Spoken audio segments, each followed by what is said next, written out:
오늘 하나님께서 우리에게 주시는 말씀은 요한계시록 3장 14절에서 22절까지 말씀입니다. 저와 여러분이 교독해서 읽도록 하겠습니다. 라오디게아 교회 사자에게 편지하라. 아멘이시요 충성되고 참된 증인이시요 하나님의 창조의 근본이신 이가 이르시되 내가 내 행위를 아노니 내가 사지도 아니하고 뜨겁지도 아니하도다. 내가 차든지 뜨겁든지 하기를 원하노라. 내가 이같이 미지근하여 뜨겁지도 아니하고 차지도 아니하니 내 입에서 너를 토하여 버리리라.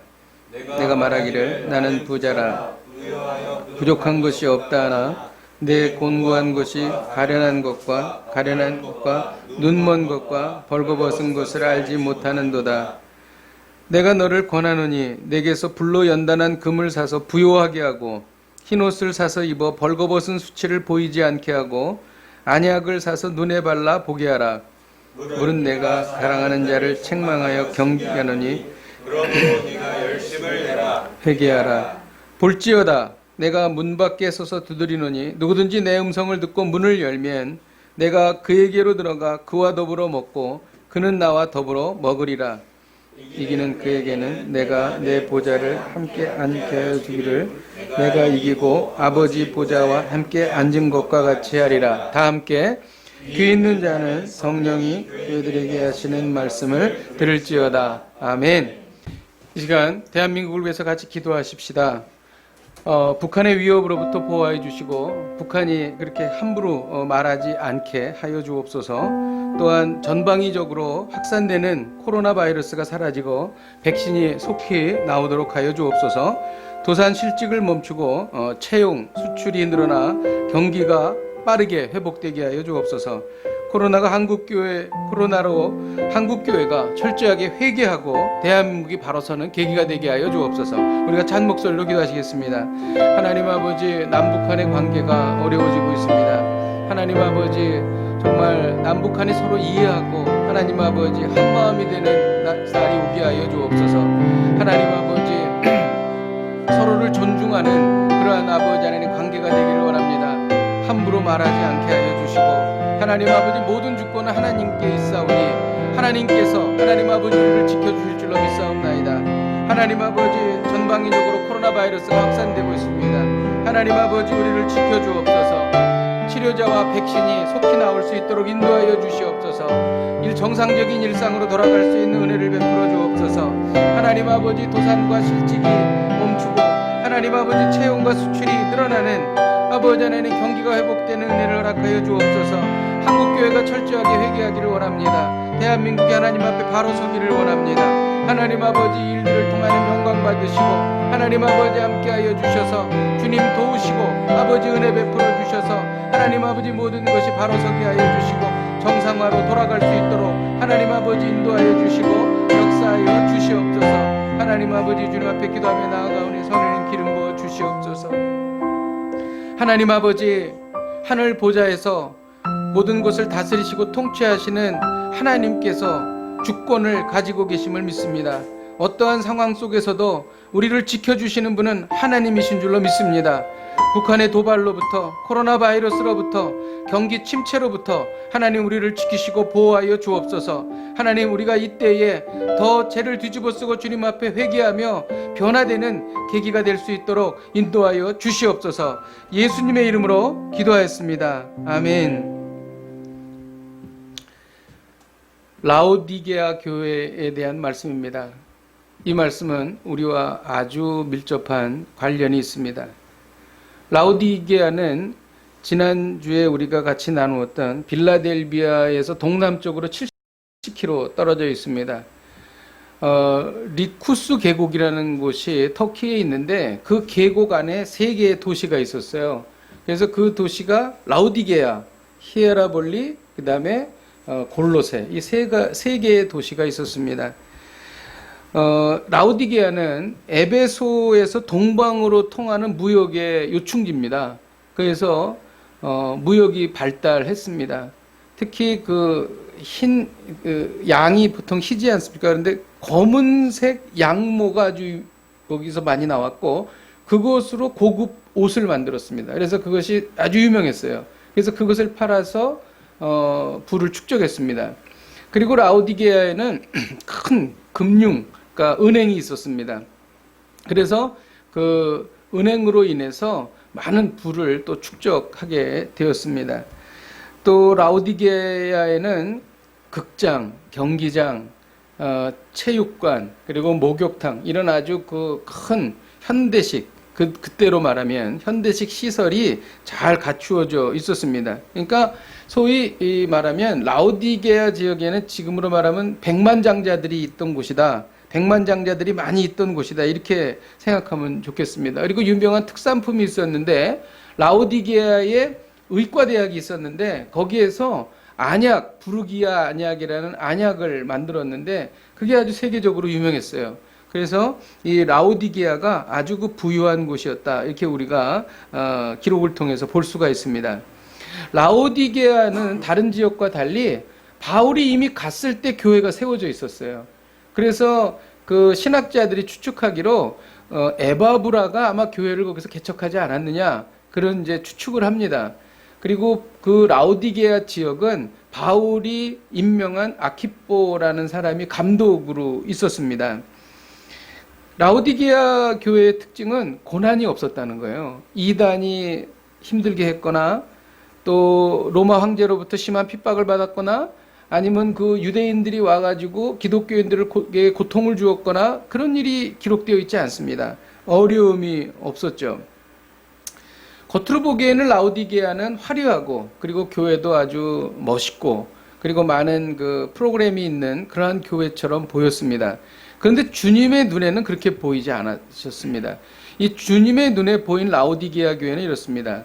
교회 예배가 시작이 되었습니다. 멋진 오르간이 연주가 되고 그리고 이렇게 스테인드 글라스 같이 멋진 그러한 그 교회 창문이 있었고 정말 이렇게 잘 차려입은 성도들이 와서 예배를 멋지게 드리는 것처럼 사람의 눈엔 보였지만 주님의 눈에는 거기에 있는 사람들이 다 벌거벗고 있었다는 겁니다. 그리고 자세히 보니까 거기에다가 앞을 보지 못하는 소경들이었다는 거예요. 그리고 사람들이 아주 초라해 보이고 불쌍한 그러한 모습이었다는 것이죠. 주님이 보시는 라오디게아 교회입니다. 주님은 라오디게아 교회를 어떻게 진단하셨을까요? 우리 15절을 같이 한번 보도록 하겠습니다. 시작. 내가 내 행위를 아노니 내가 차지도 아니하고 뜨겁지도 아니하도다. 내가 차든지 뜨겁든지 하기를 원하노라. 라오디게아 교회 성도들은 미지근했습니다. 복음에 대한 열정이 없었어요. 그리고 주님에 대한 뜨거운 사랑이 없었습니다.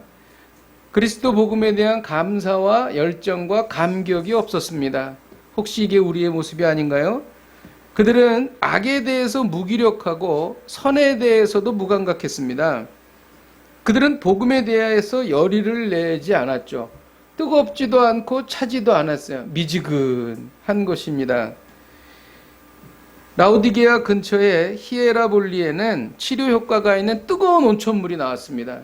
근데 라오디게아에는 물 수원지가 없었습니다. 그래서 이 라오디게아는 히에라볼리에서 뜨거운 온천물을 받아올 수 있도록 관을 이렇게 연결을 해서 썼습니다. 그런데 히에라볼리에서 뜨거웠던 그 물이 라오디게아로 이렇게 가까이 옴에 따라서 점점 식어버리는 거예요. 그리고 석회석이 섞이는 겁니다. 그래서 그 물을 마시면은 뱉고 싶은 생각이 들 정도의 물이 되었다는 거죠. 그리고 골로새에는 높은 산에서 흘러내리는 아주 그 치료 효과가 있는 차가운 물, 아주 이렇게 마시면은 속이 다 시원한, 가슴까지 시원해지는 그런 물이었습니다. 그런데 이 물도 골로새에서 라오디게아로 오다 보면 이것이 다 미지근해지고 석회석이랑 섞이기 때문에 정말 마시면은 뱉어버리고 싶은 그러한 생각이 들 정도의 물이었다는 것이죠.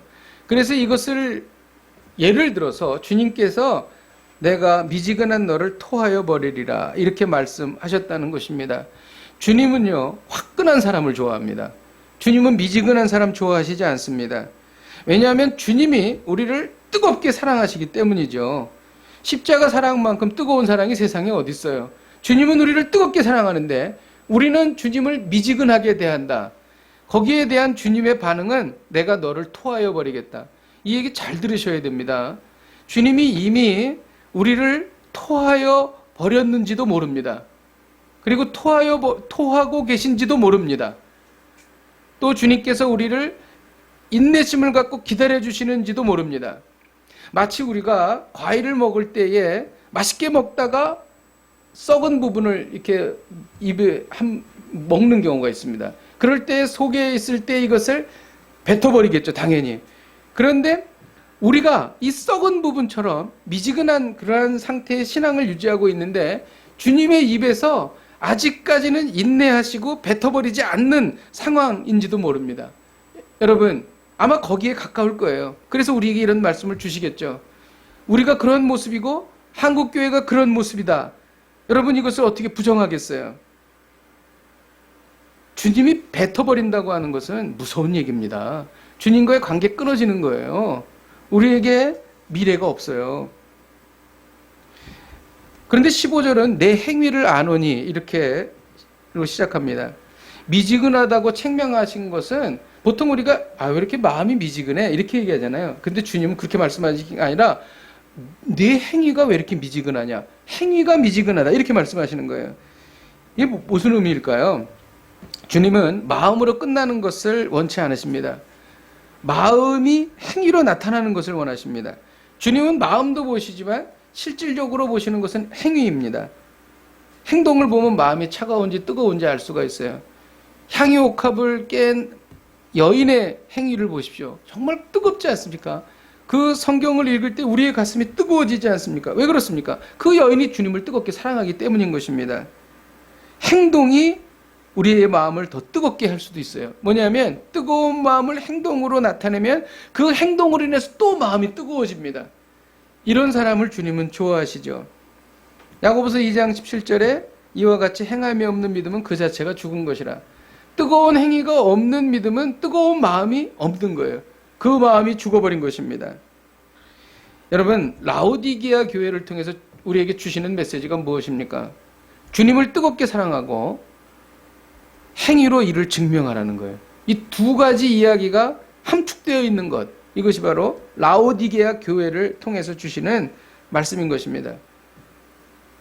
1912년에 독일계 미국 선교사인 쉐핑이라는 여자분께서 한국에 오셨죠. 이분은 힘없는 백성, 가난한 서민, 멸시받는 거지들, 그리고 따돌림 받는 나병 환자들을 위해서 이 조선 땅에 왔습니다. 한국의 이름은 서서평이죠. 조선어를 하고 한국 한복을 입고 된장찌개를 먹으면서 조선 사람이 되었습니다. 당시 선교사는 생활비로 3원을 받았는데 10전만 자기를 위해서 쓰고 나머지는 전부 가난한 사람들을 위해서 썼습니다. 그는 불우한 아동 14명과 함께 살았고 그리고 과부 38명과 함께 살았습니다. 그는 전라도 광주에 보면 니일 학교, 이일 학교라 그러죠. 이일 학교를 그가 세웠습니다. 기독교 학교의 효시입니다. 그리고 조선 간호협회도 만들었습니다. 1934년 22년간 조선인으로 살다가 그가 이 땅에서 죽었습니다. 왜 죽었는지 아세요? 굶주림으로 죽었습니다. 풍토병으로 죽었습니다. 너무나 기가 막히지 않습니까? 그가 죽었을 때에 갖고 있었던 전 재산은 담요 한 장도 아니고 반장, 그리고 동전 7개, 그게 전부였습니다. 그리고 그녀의 침대맡에 노트가 있었고 거기에 글이 써 있는데 뭐라고 써 있냐면 성공이 아니라 섬김이다 이렇게 써 있었습니다. 그녀는 결혼도 안 하고 쉬운 4살, 쉬운 4살이죠. 쉬운 4살, 54년을 평생 처녀로 살았습니다. 쉐핑의 삶을 통해서 우리는 뜨거움을 느낄 수가 있어요. 얼마나 주님을 뜨겁게 사랑했으면 이렇게 자기의 모든 것을 불살라서 살 수가 있었을까. 주님을 사랑하는 뜨거운 마음을 삶으로 보여주었던 사람입니다. 여러분, 이제 우리가 라오디게아 교회가 왜 그렇게 되었는지를 한번 좀 살펴보기를 원합니다. 이거는 우리의 이야기이기 때문에 그런 거예요. 17절을 같이 한번 읽겠습니다. 시작. 내가 말하기를 나는 부자라 부유하여 부족한 것이 없다 하나 내 곤고한 것과 가련한 것과 가난한 것과 눈먼 것과 벌거벗은 것을 알지 못하는도다. 주님이 보실 때에는 다 벌거벗고 예배드리고 있는 거예요. 눈먼 소경이었다는 것이죠. 그런데 이 미지근한 신앙의 원인은 부요함이라는 거예요. 처음에 시작할 때 내가 말하기를 나는 부자라 부유하여 부족한 것이 없다. 이렇게 말한다는 거예요. 여기에 원인이 있다는 것입니다. 라오디게아 교회는 도시 전체가 돈이 있다는 우쭐대는 분위기가 있었어요. 이 우쭐대는 분위기가 라오디게아 교회 성도들에게도 팽만했던 것이죠. 그래서 누가복음 18장 24절에서 25절에 보면 재물이 있는 자는 하나님의 나라에 들어가기가 얼마나 어려운지 낙타가 바늘기로 들어가는 것보다 어렵다. 이렇게 주님께서 말씀하셨습니다. 주님의 말씀에 따르면 부유함보다 편안함보다 신앙에 부정적인 영향을 끼치는 것도 없다. 이렇게 주님 말씀하셨어요. 그리고 라오디게아 교회의 부유함은 우상숭배와 관련이 있습니다. 그들이 상업 길드에 가입을 해가지고 우상숭배를 했습니다. 그래서 그들이 부유함과 우상숭배가 같이 있었어요. 구약성경에 보면은 이스라엘 백성들이 우상숭배하는 것을 뭐라고 말씀하시냐면 벌거벗은 수치를 드러냈다 이렇게 말씀하십니다. 정리하면 부유함과 우상숭배가 그들로 하여금 미지근한 신앙을 갖게 한 것입니다. 저는 이것을 라오디게아 병이라고 부르겠습니다. 편안한 시간이 오래 지속되는 거예요. 그러면 믿음이 미지근해지기 시작하는 것입니다. 먹고 살만하고 스트레스도 별로 없어요. 그리고 특별히 몸이 아픈 것도 없어요. 그러니까 간절함이 없습니다. 이렇게 되면 하나님에 대한 그러한 그 생각, 간절함, 믿음 이런 것들이 미지근해지기 시작합니다. 뜨거운 기도가 나오질 않아요. 편안한데 왜 뜨거운 기도를 해요?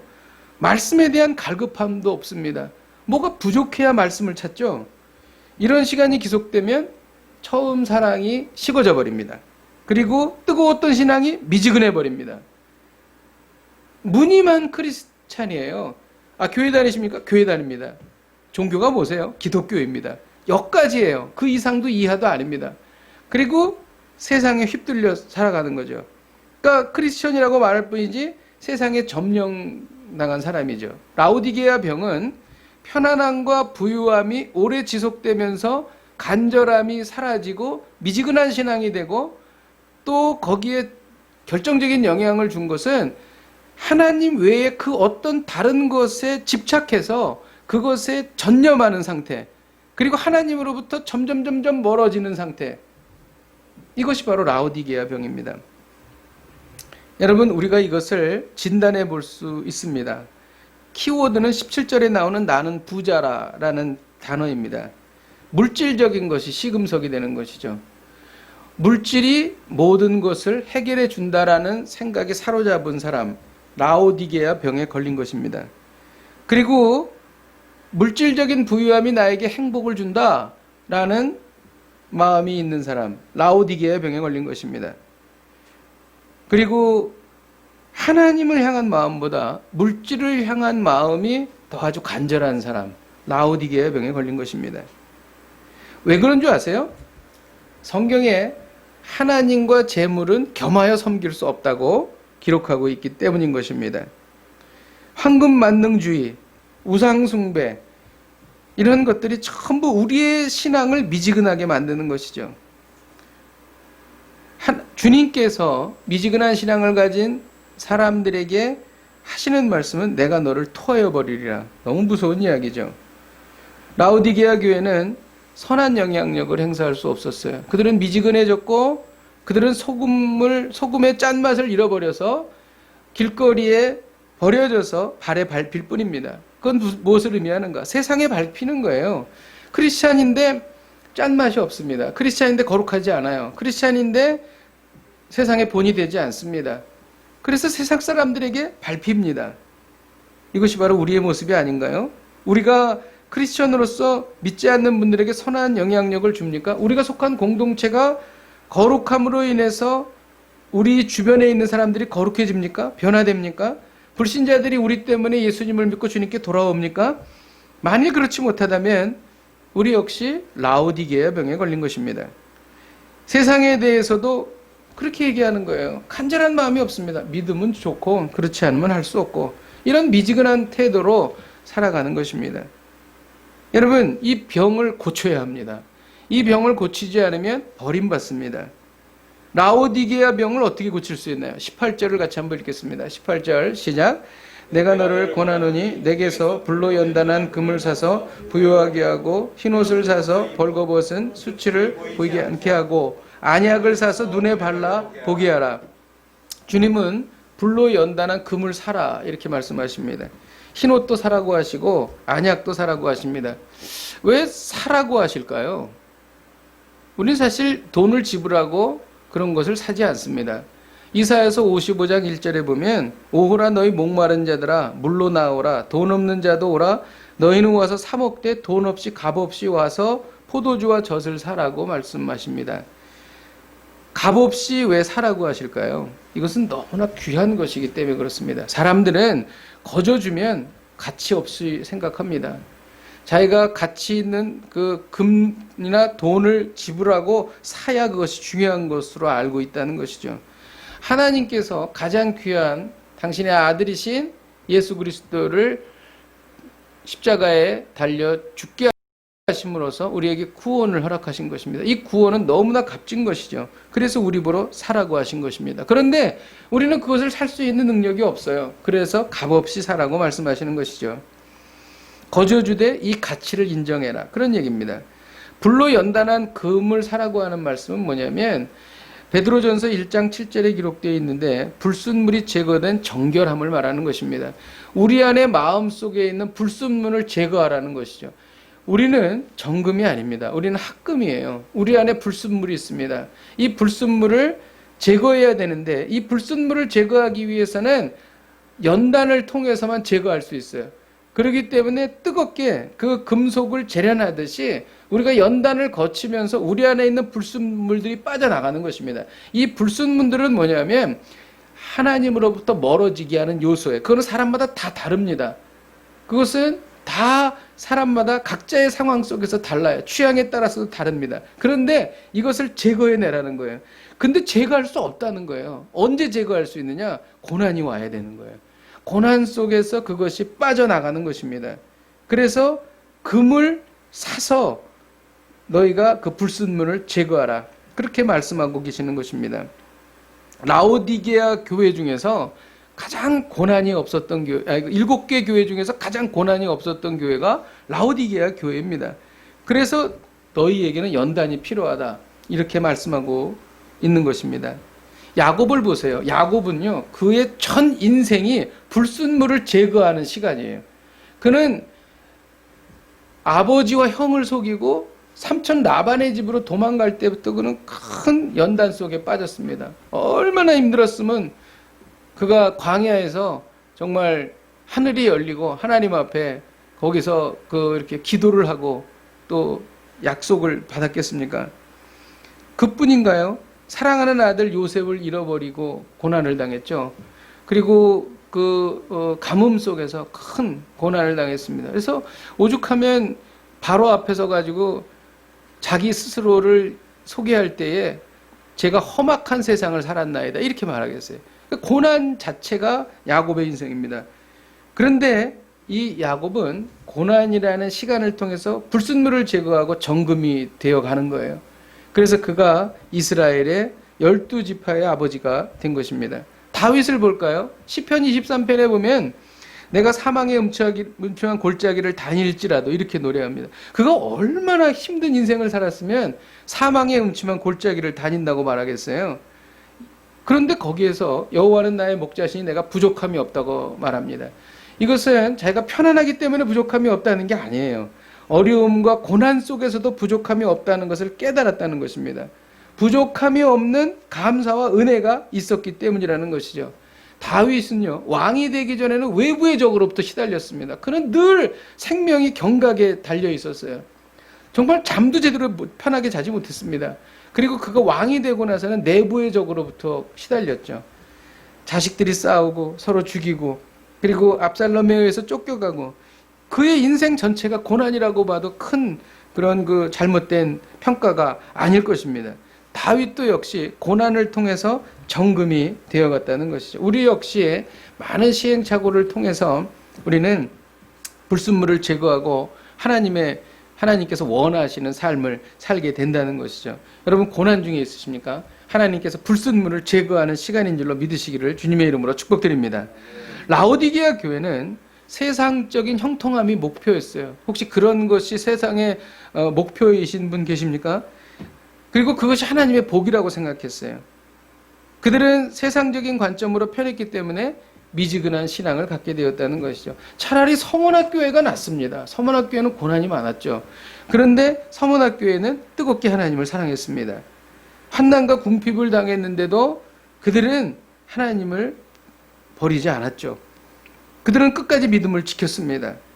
차라리 고난을 당하더라도 그 불순물을 제거하고 주님을 뜨겁게 사랑하는 것이 고난 없이 편안하게 미지근하게 사는 것보다 훨씬 낫다는 것을 우리는 여기에서 깨달을 수가 있는 것입니다. 여러분, 참 놀라운 것은 고난 중에 주님을 더 뜨겁게 사랑하게 됩니다. 아마 아실 겁니다. 경험해 보셔서 아실 거예요.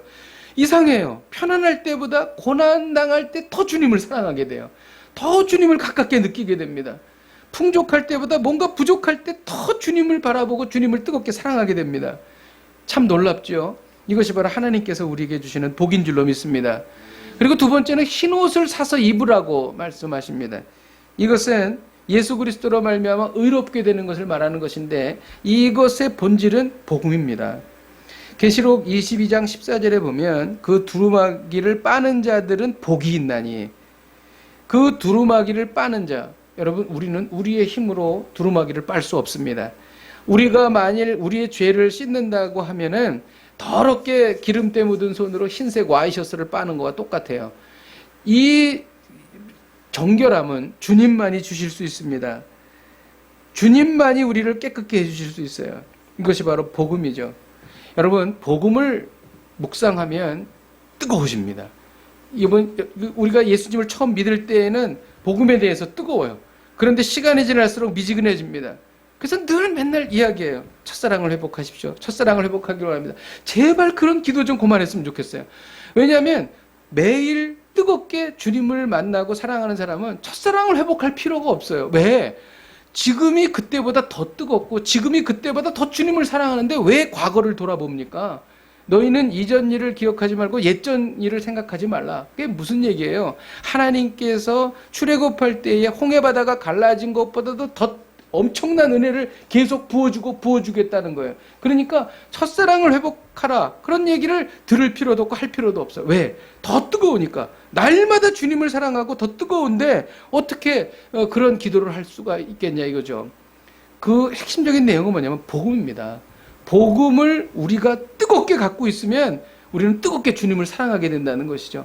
복음의 본질이 뭐예요? 처음에 복음을 알 때에는 예수 그리스도가 정말 우리가 구원받을 수 없고 우리가 깨끗함, 정결함을 얻을 수 없는 것을 주님께서 우리를 씻어주시고 우리가 구원받았으므로 기쁨을 누리고 사는 거잖아요. 그런데 이 복음이 삶 속에서 적용되면 어떻게 되냐면 내가 할 수 없는 불가항력적인 것을 간절히 주를 바라보고 기도했더니 내가 한 것이 아니라 주께서 이루어 주셨더라. 이런 일들이 수없이 나타나는 겁니다. 그러면 가슴이 뜨거워지지 않을 수가 없는 것이죠. 그것이 바로 흰 옷을 사서 입으라는 것입니다. 그리고 마지막으로 이야기한 것은 안약을 사서 눈에 바르라는 것이죠. 라오디게아 교회의 심각한 문제는 자신의 영적 실상을 알아보지 못한 것입니다.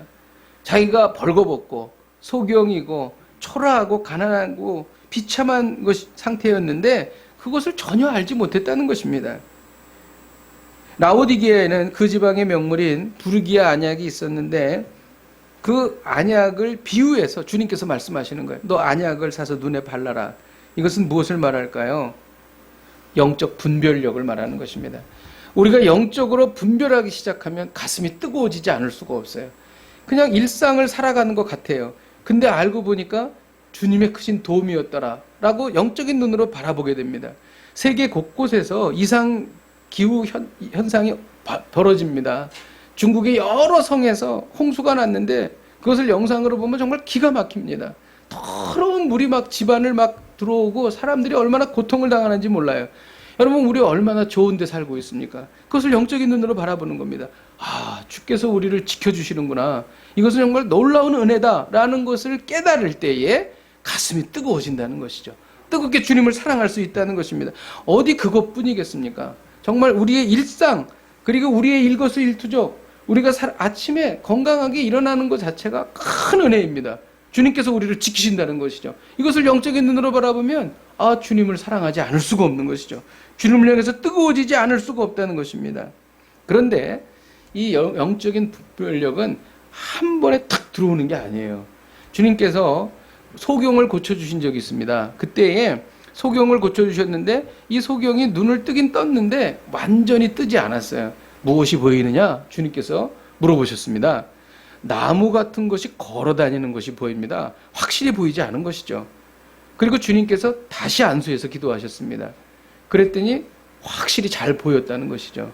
주님의 능력이 부족해서 2번 기도한 것일까요? 아니요. 우리의 영적인 분별력은 한순간에 밝아지는 것이 아니라 시행착오를 통해서, 그리고 또 믿음을 통해서, 기도를 통해서 시간을 두고 밝아지기 시작한다는 것을 주님께서 우리에게 가르쳐 주신 것입니다.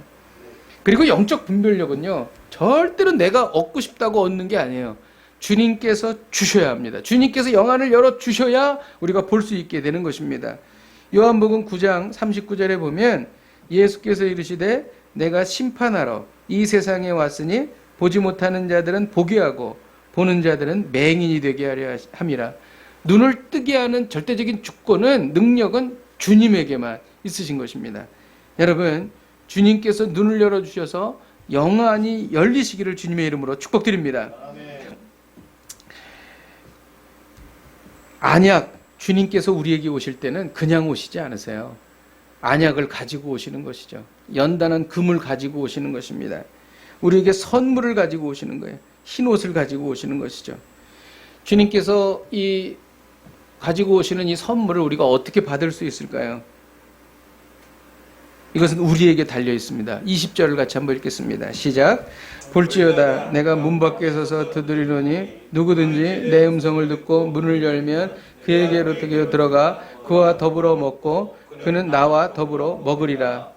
이 구절은 주로 전도용으로 씁니다. 그래가지고 믿지 않는 분에게 마음의 문을 여십시오, 이렇게 우리가 적용을 하는데 그건 틀린 얘기예요.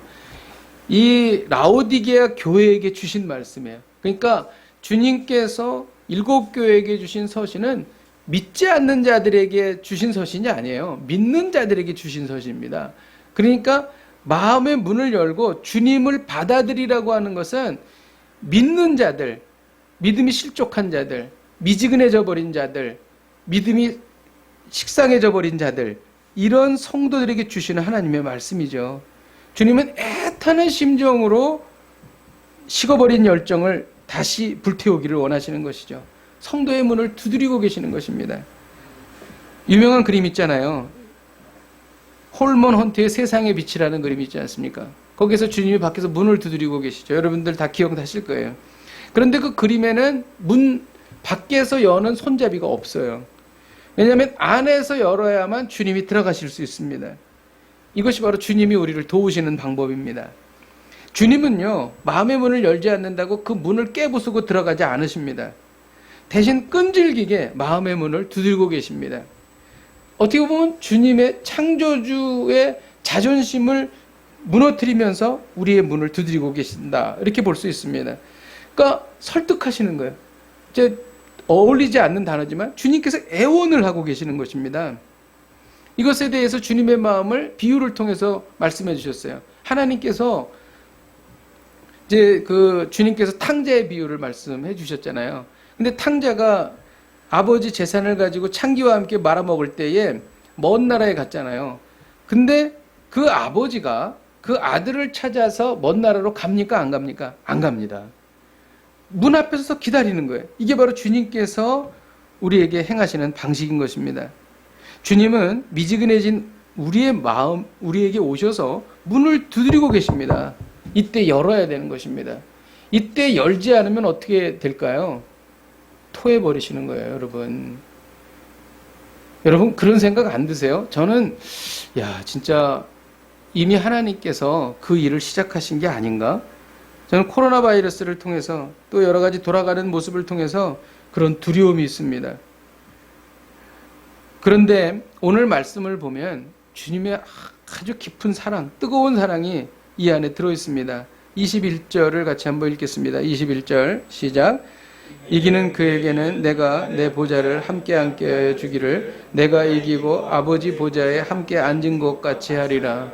정말 뱉어버리고 싶은 그 라오디게아 성도들이 돌아오면 주님께서 보상을 해주시는데 주님이 이기시고 하나님의 보좌에 앉으신 것과 같은 똑같은 특권을 우리에게 주시겠다. 그런 얘기입니다. 구해주신 것만으로도 감사한데 왕자의 보좌에 함께 앉게 해주시겠다. 이것은 주님께서 모든 것을 희생하시고 얻으신 자리인데 그 자리에 앉게 하신다는 거예요. 누구를? 토해버리고 싶었던 사람들을. 이게 주님의 사랑이 여기에 있는 것입니다. 그리고 오늘 본문에 보면 주님께서 이 라오디게아 성도들에게 이야기하시는 이유가 19절에 나오는데 무릇 내가 사랑하는 자를 책망하여 징계하노니 내가 너를 사랑하기 때문에 징계하는 거야. 사랑하기 때문에 책망하는 거야. 그 정말 그 구역질 나는 라오디게아 성도들을 주님께서 그렇게 사랑하신다고 말씀하시는 것입니다. 여러분 그냥 보통 살 때 우리가 가끔 아무 이유도 없이 막 이렇게 구역질이 나고 막 속이 역겹고 막 토할 것 같은 때가 가끔 혹시 있지 않나요? 그럴 때 막 껌을 씹어야 되잖아요. 그런 그 느낌 한번 생각해 보세요. 라오디게아 성도들이 그랬다는 거예요. 그런데 그 성도들에게 썩은 사과를 입에 물고 계시면서 주님께서 그래도 난 너를 사랑해. 그리고 네가 돌아오면 내가 이기고 보좌에 앉은 것처럼 너를 대해 줄 거야. 그리고 네가 문만 열면 나는 너에게로 들어와 너와 더불어 먹고 너는 나와 더불어 먹을 거야. 계속 주님의 사랑을 여기에서 말씀하고 계시는 것입니다. 이게 바로 주님의 사랑이에요. 여러분 돌아와야 되겠습니까? 돌아오지 말아야 하겠습니까? 주님께서 온 우주를 통치하는 통치권도 우리에게 부어 주시는 것입니다. 말씀을 준비하면서 주신 감동이 있습니다. 19절에 보면 주님께서 내가 열심을 내라 이렇게 말씀하십니다. 이것은 전략을 가르쳐 주시는 거예요. 내가 돌아오고 싶어? 그러면 넌 열심을 내야 돼. 여러분 회개와 열심은 분리할 수가 없어요. 바른 회개는 열심이 없으면 회개할 수가 없습니다. 하나님 잘못했어요. 죄송합니다.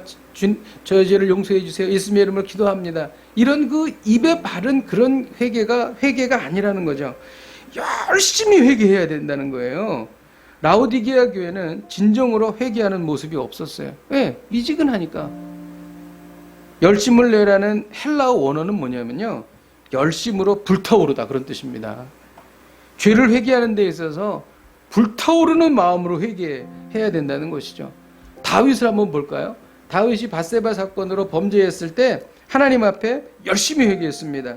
시편 51편 11절 12절에 보면 나를 주 앞에서 쫓아내지 마시고 주의 성신을 내게서 거두지 마소서.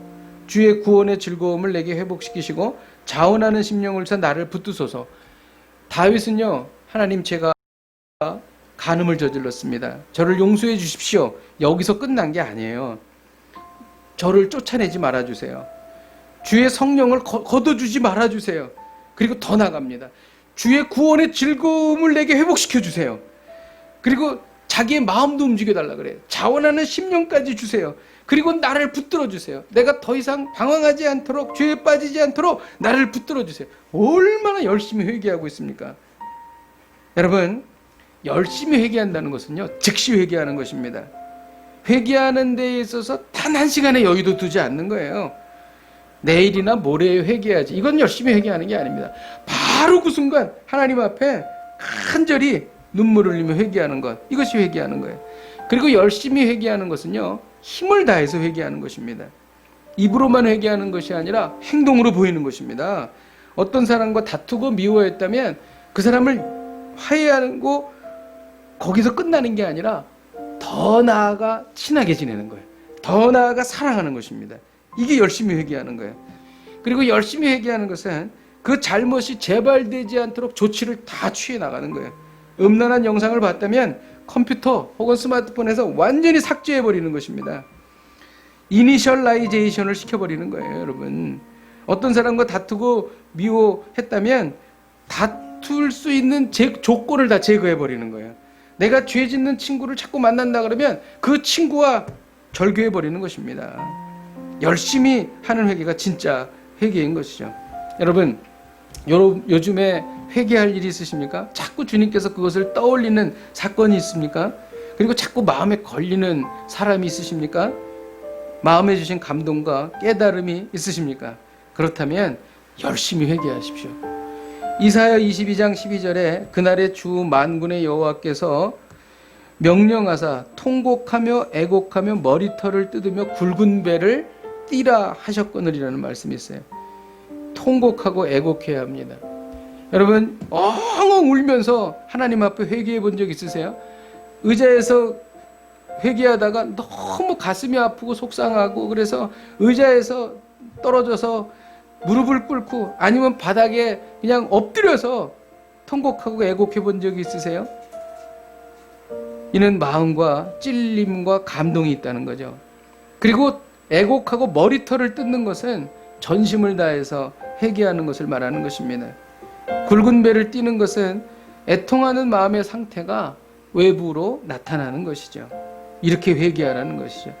이 말이 내가 열심을 내라 회개하라 이런 뜻입니다.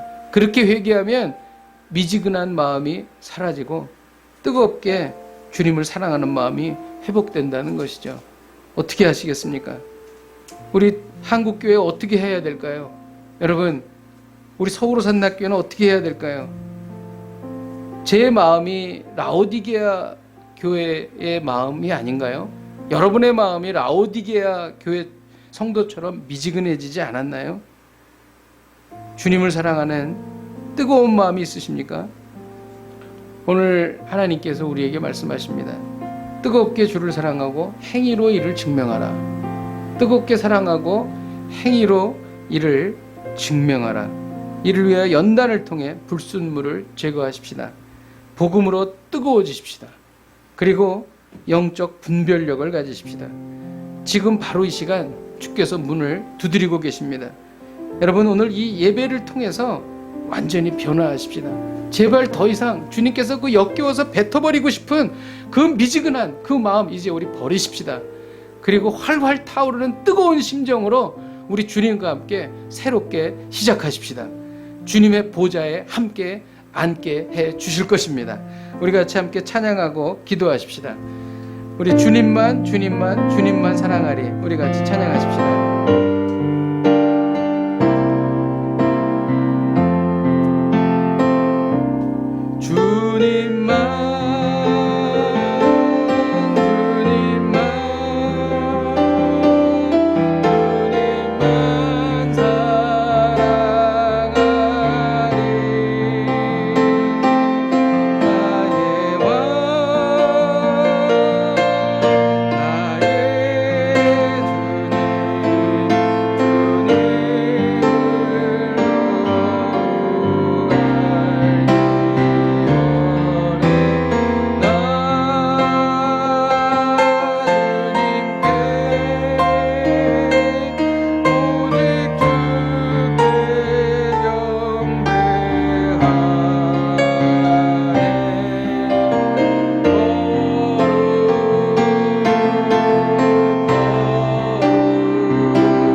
뜨겁지도 차지도 않은 미지근한 신앙을 회개합니다. 편안해서 주님과 멀어진다면 힘들어도 주님과 가까워지는 것을 선택하겠습니다. 불순물을 제거해서 주님을 뜨겁게 사랑하기 원합니다. 복음을 깨달아 주님을 뜨겁게 사랑하기를 원합니다. 영안이 열려 주님을 뜨겁게 사랑하기를 원합니다. 주님, 우리의 미지근한 신앙이 활활 타오르는 뜨거운 신앙으로 변화되게 하여 주옵소서. 우리가 찬 목소리로 기도하시겠습니다. 하나님 아버지, 회개합니다. 저희들의 미지근한 신앙을 회개합니다. 차지도 않고 뜨겁지도 않은 저희들의 신앙, 하나님 아버지 복음에 대해 열정을 내지도 않고, 하나님 아버지 주님의 아버지 하나님 사명에 대하여 뜨거워지지도 않으며, 하나님 아버지 잃어버린 영혼을 바라보며 뜨겁게 눈물을 흘리지도 아니하며, 하나님 아버지 예배를 향하여 뜨겁게 주님 앞에 나오지도 아니하고, 하나님 아버지 가난한 자들을 향한 뜨거운 사랑의 마음도 없고, 하나님 아버지 주여 복음도 하나님의 그 말씀을 사모하는 뜨거운 마음도 없는 하나님 아버지 저희들을 용서하여 주시옵소서. 입으로만 주님을 사랑하고 미지근한 신앙, 하나님 아버지 주님께서 토하여 버리고 싶은 그 신앙을 하나님 아버지 회개합니다. 하나님 아버지 우리가 변화되기를 원합니다. 아버지 연단의 금을 사서 하나님 아버지 불순물이 제거되기를 원하며, 흰옷을 입고 하나님 아버지 주님 앞에 복음의 뜨거운 아버지 마음으로 나아가기를 원합니다. 하나님 아버지 주님 간절히 기도합니다. 하나님 아버지 주의 영적 분별력을 갖고 주님께서 행하시는 일들을 바라보며 감사하며 뜨거워질 수 있도록 하나님 아버지 인도하여 주시옵소서. 하나님 아버지 주님 앞에 기도하며 나아가오니 하나님 역사하여 주시옵소서. 우리 이어서 기도할 때에 열심을 내어 회개하겠습니다. 주께서 감동 주실 때 즉시 회개하겠습니다. 마음뿐 아니라 행동으로 회개하겠습니다. 다시는 죄 짓지 않도록 조치를 취하겠습니다. 요즘 주께서 주시는 마음에 반응하겠습니다. 열심을 내어 회개하여 늘 주님과 긴밀한 관계를 유지하게 하여 주시옵소서.